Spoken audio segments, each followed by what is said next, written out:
The way Mark and I met could have been ripped straight from a rom-com. A chance encounter at a mutual friend's barbecue, complete with spilled drinks and awkward apologies. He was charming, with a quick wit that had me laughing despite myself. Before I knew it, we were inseparable, our love story unfolding with an ease that felt like destiny. Our wedding was a dream, a simple yet heartfelt ceremony, surrounded by those we loved. Mark, with his career and finance on the rise, was the picture of success. His insistence on a prenuptial agreement was just another part of our planning, a practical step, he said, given our differing financial situations. I didn't mind. My love for him wasn't measured in dollars and cents. Carol, Mark's mother, was a tougher nut to crack. She looked at me like I was an unwelcome guest, her coldness stark against the warmth Mark and I shared. But love has a way of making you overlook the small stuff, and I was too happy to let her disapproval dampen my spirits. Even when we faced the heartbreaking news of Mark's infertility, my love didn't falter. If anything, it deepened.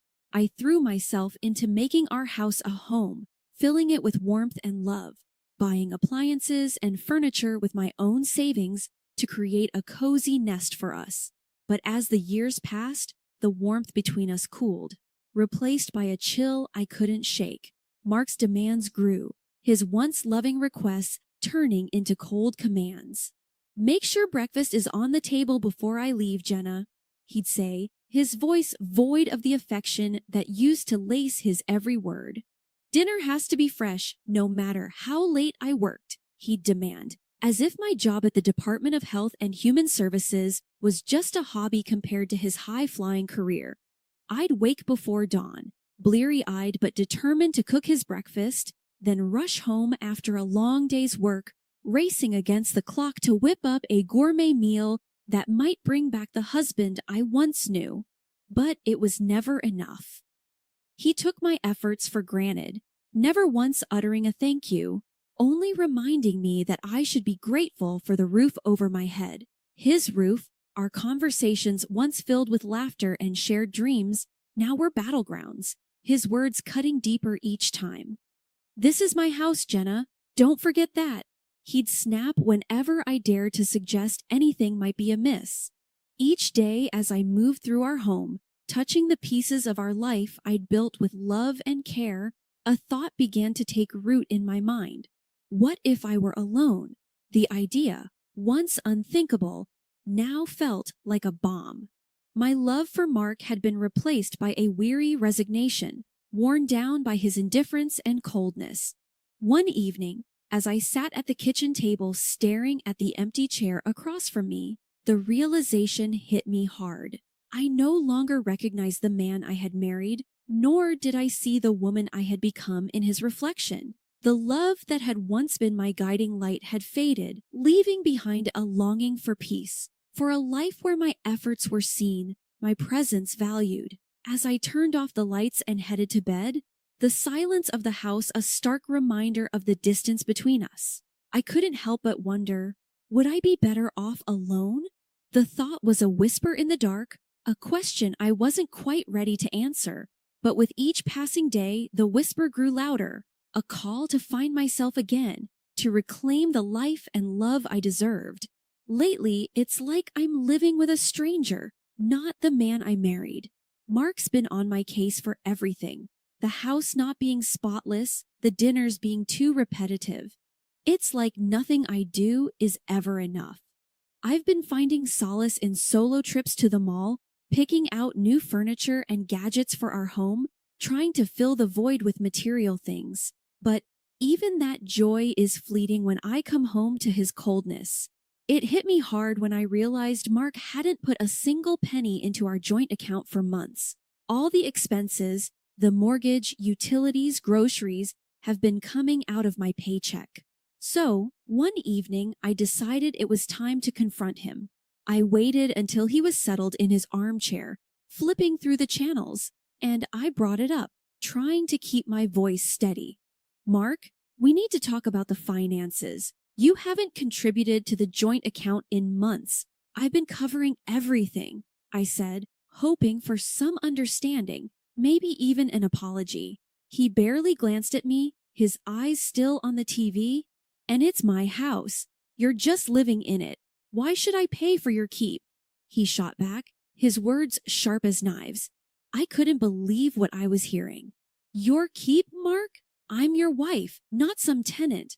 I've been paying for everything, trying to make this house a home for both of us, I argued, feeling my temper rise. He snorted, a sound that made my skin crawl. Look, Jenna, you're making a big deal out of nothing. If you don't like it, maybe you should just leave, but we both know you've got nowhere to go, he said, turning back to his show.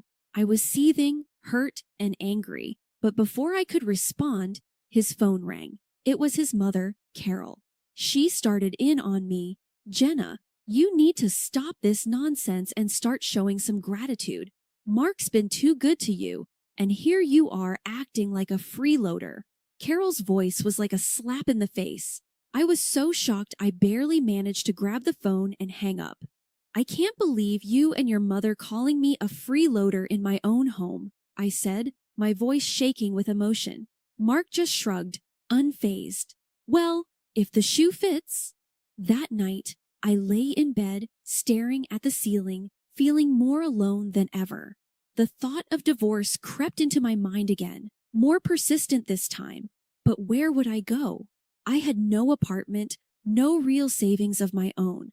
I felt trapped in a life that no longer felt like mine, married to a man who saw me as nothing more than a burden. The next morning, I woke up to an empty bed and a heavy heart. As I made my way through the silent house, every room echoed with the remnants of last night's fight. I knew something had to change, but the fear of the unknown, of starting over from scratch, was paralyzing. Sitting at the kitchen table, sipping my coffee alone, I realized I had to make a decision. Do I stay in this loveless marriage, playing the role of the grateful freeloader, or do I take a leap into the unknown, hoping to land on my feet? The answer wasn't clear, but one thing was, I couldn't go on like this. The breaking point had been reached, and it was time to choose my path. That day at work was a marathon, one meeting after another, no end in sight. I glanced at the clock, knowing Mark would be fuming. Just my luck, I muttered under my breath, finally grabbing my phone to give him a heads up. The moment he picked up, I knew I was in for it. This is your problem, Jenna, not mine. You should have been here cooking dinner, not playing around at work. Mark's voice roared through the phone, loud enough for the whole office to hear. My cheeks burned as I quickly ended the call, avoiding the curious glances from my colleagues. By the time I got home, it was late, way past our usual dinner time. The house was dark, silent, but the moment I stepped in, Mark was on me like a thunderstorm. Where have you been? A good wife would have had dinner waiting. What are you even good for?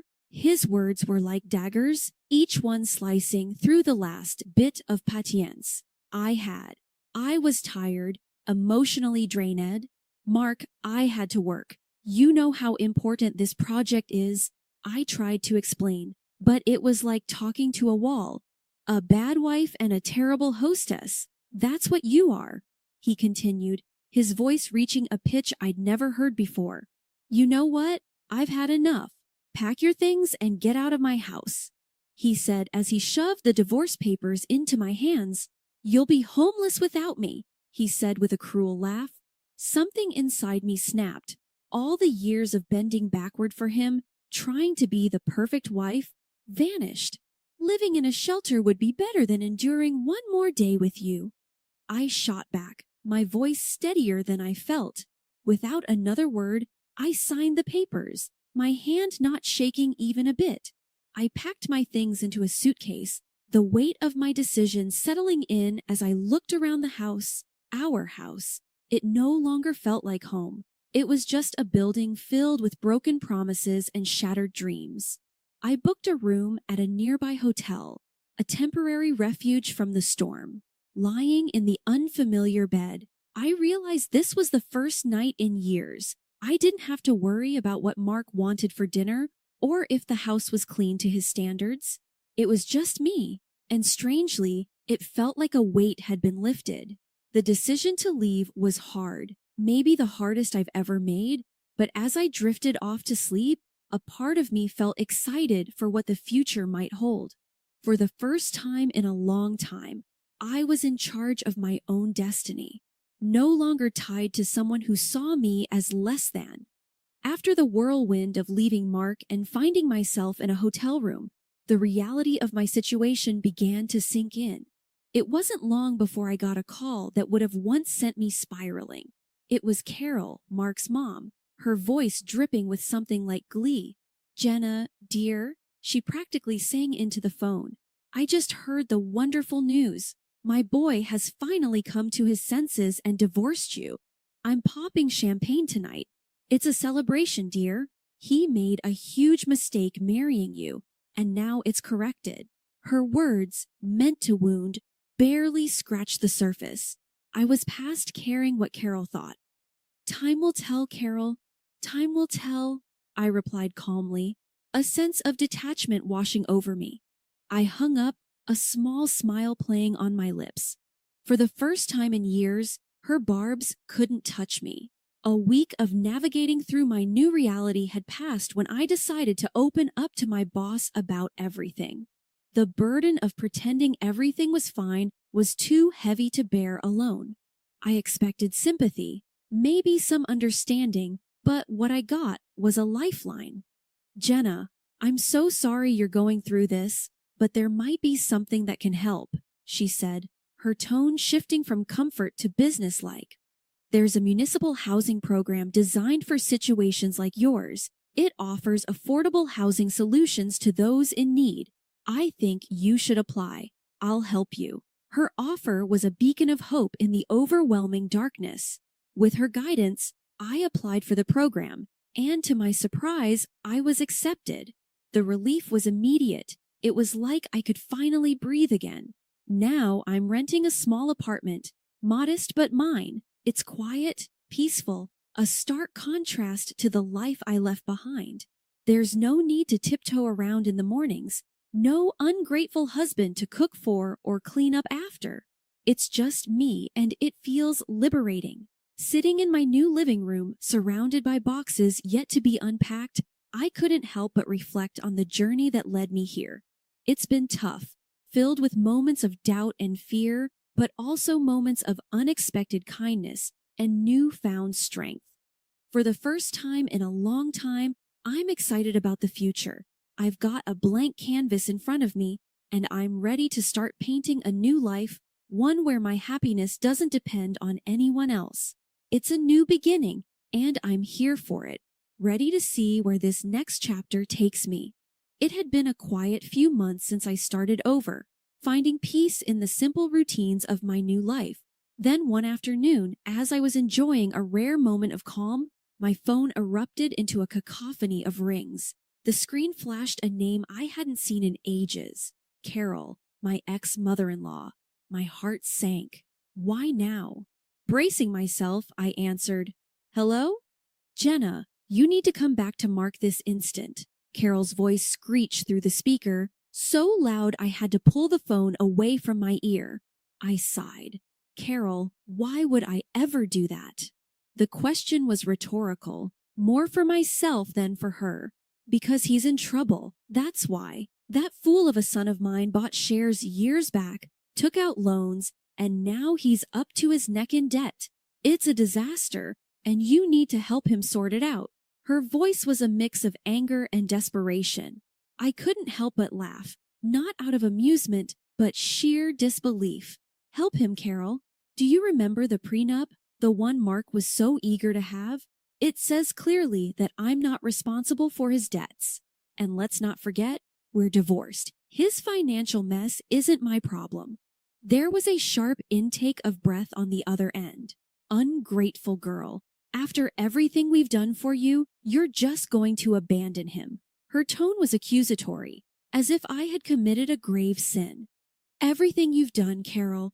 Let's be clear. The only thing you and Mark ever did was make my life miserable. And as for abandoning him, remember, he kicked me out. He made it clear I was no longer welcome in his life or his house, I retorted, my patience wearing thin.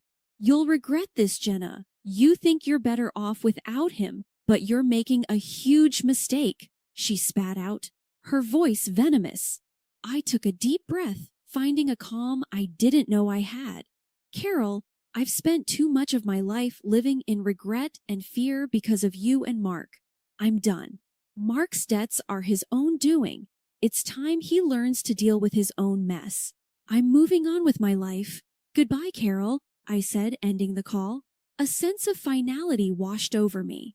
I had expected to feel shaken, upset, maybe even guilty, but all I felt was relief. Standing up to Carol, making it clear that I was no longer part of their twisted family drama, felt like shedding a weight I'd been carrying for too long. Sitting back down, I let out a long breath I hadn't realized I'd been holding. The conversation with Carol, as unpleasant as it was, served as a stark reminder of how far I'd come.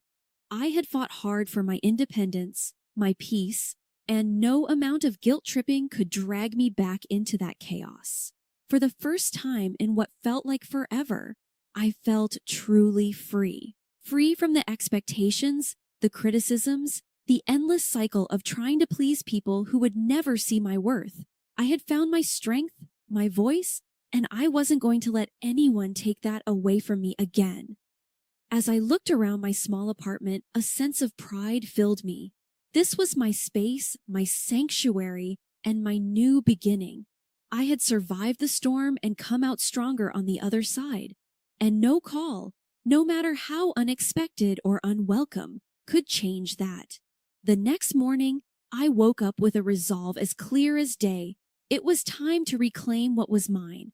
I rummaged through my files until I found the receipts for all the items I had poured my money into over the years. The sleek dishwasher, the washing machine, the high-end coffee machine, they were all mine. It wasn't just about the money, it was about the principle, about not letting my contributions be erased and taken for granted any longer. With a moving truck booked and a couple of strong helpers at my side, I went back to the house that was no longer a home. The door opened to an eerie silence, a stark contrast to the chaos of emotion swirling inside me. As the workers started loading up the truck, I couldn't help but feel a mix of satisfaction and sadness. Each piece of furniture, each appliance had a story, a memory attached to it. But as they say, you can't cling to the past if you want to move forward. Just as we were finishing up, my phone rang. I knew without looking who it was. Mark's name flashed on the screen, his call as predictable as it was unwanted. I've taken them back, Mark, according to our prenup. I have every right to, I said, cutting in as his curses and insults flew fast and furious. It once would have cowed me, but not anymore. Listen, Mark, I continued, my voice steady. I wish you the best, truly, but this is where our paths diverge for good.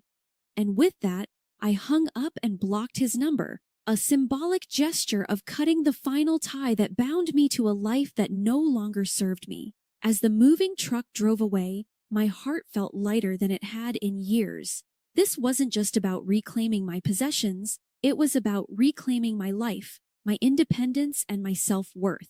I knew there would be challenges ahead, but for the first time in a long time, I felt ready to face them head-on my own terms. 6 months down the line, life has taken a turn I hardly dared dream of. I've snagged myself a cozy apartment in a neat part of town, all thanks to this social program my boss tipped me off about. The deal was sweet, a manageable down payment with tiny payments stretching out over the years. For the first time, I'm not just scraping by. I've got a bit of wiggle room in my budget, enough to spoil myself without worrying about anyone else's needs or wants. The day I got the keys to my place, I remember stepping through the door, the sense of ownership washing over me. It was a blank canvas, and for the first time in forever, I could paint my life exactly how I wanted. No compromises, no sacrifices, just me. I treated myself to some paints and canvases, and not to the girl I used to be, the one who found joy in splashing watercolors around, lost in the flow of her own creativity. I even painted a self-portrait, something I'd never have dared do before. Staring at my work, I saw a woman who'd weathered storms and come out stronger, a woman who didn't need anyone else to define her worth. It was like I was seeing myself clearly for the first time. Beautiful, self-sufficient, and yeah, a bit selfish, but in the best possible way. And then there's Max, my little bundle of joy. A scrappy little dog with eyes too big for his face and a heart just as oversized. Adopting him felt like the final piece of my new life clicking into place. We've become a team, exploring the neighborhood, making the apartment our home. One evening, as Max and I were curled up on the couch, my phone buzzed. It was a text from a friend I hadn't seen since the divorce storm hit. "Heard you're doing well. Coffee sometime?" I smiled, typing out a reply. "Yeah, life's good. Coffee sounds great. My place, actually. I've got some art to show off." "Look at you, all artsy and independent. Can't wait to see it and meet Max, of course," came the reply, laughing. I set the phone down, looking around my little apartment, my sanctuary. It's funny how life works out. Once I thought I needed a husband, a big house, and a certain lifestyle to be happy. Now I've got a small apartment, a dog, and my art, and I've never felt more fulfilled. "Max, buddy," I said, scratching behind his ears, "we're doing just fine on our own, aren't we?" He barked in agreement, and I laughed, feeling a surge of gratitude for my independence, for the struggle that brought me here, and for the simple joys that filled my days. Now, this was happiness, unfiltered and undiluted, and it was all mine. Life's taken a turn I could have never predicted. Just the other day, while having my morning coffee and scrolling through the news on my phone, I stumbled upon a headline that stopped me cold. My ex, Mark, had been declared bankrupt. His house, the one he was so proud of, the one he kicked me out of, had been sold off to cover his debts. Now, he's back living with his mom, Carol. I couldn't help the small, satisfied smile that crept up on my face. Breaking free from him was the best decision I ever made. These days, my mornings are spent wandering to the park with Max, my loyal little sidekick. The fresh air, the peaceful quiet. It's a far cry from the tense, stifling atmosphere of my old life. And it's not just the walks.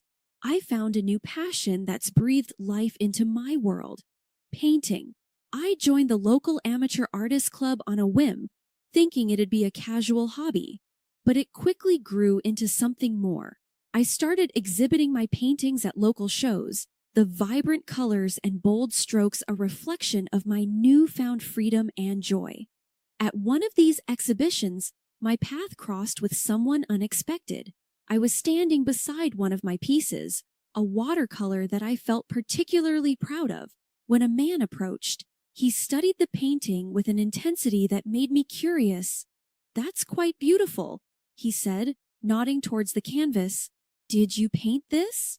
I couldn't hide my grin. "Yeah, I did. Thank you." We got to talking, and it turned out we had a lot in common. Before I knew it, we were sitting in a nearby cafe, chatting over coffee like old friends. He was easy to talk to, with a warmth and a sense of humor that I'd missed in my interactions for so long. He even bought my painting. "I want to see this first thing every morning," he said. "It's inspiring." That coffee turned into dinner a few days later, and then into walks in the park, Max trotting alongside us. He introduced me to his kids, two bright sparks who welcomed me with open arms and laughter. It felt natural, easy, like a piece of my life that had been missing without me even realizing it. One evening, after the kids had gone to bed and we were sitting on his porch, he turned to me. "You know, I'm really glad I bought that painting," he said, his voice soft in the twilight. I smiled, leaning my head on his shoulder. "Me too. It's funny how things work out. It got me thinking about how far I'd come, from feeling trapped and hopeless to standing on the cusp of something beautiful, something new. I was free from the shadows of my past marriage, ready to dive into the future, whatever it might hold. As Max and I continued our morning walks, I found myself reflecting on the journey, the pain, the struggle. It all led me here, to a place of peace and potential. I was ready to embrace whatever came next, open-hearted and free. Life, it seems, has a way of surprising you, of turning the page when you least expect it. And as I walked, the sun breaking through the trees, I couldn't help but feel grateful for every twist and turn that brought me here, ready for a new chapter, stepping forward into the light.